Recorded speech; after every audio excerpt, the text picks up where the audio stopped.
if you could tell me a little bit about what you see as the future of Food Lion, which is so near and dear to the people in Salisbury, their hometown grocery store, and what can you say to reassure them that Food Lion will be around for another 50 years? Well, first of all, it's near and dear to me as well, and I'm incredibly optimistic about our future. And I'll say when I first came here, one of the things I did, one of my first things was to pick up the phone and call Mr. Kettner.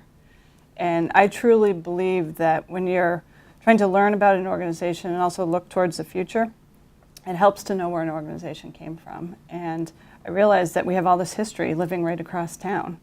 And he and I have struck up a relationship, and I think he'd be okay with saying a friendship. And he's a pretty neat guy, and he's a real jewel for this community. Great.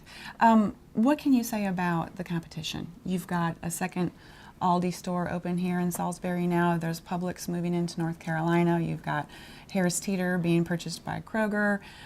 Talk a little bit about the competition, how you size up the competition, and is Food Lion in danger of being run out of its own home turf? I would say, when I think about competition, first of all, I think competition ultimately is good for the consumer. I think when you have good competitors, and I think you look at some of the competitors you've mentioned, really good competitors, they make us better as an organization. So are we going to be run out? Absolutely not. And do you have any news or announcements that you want to talk about today? Any developments?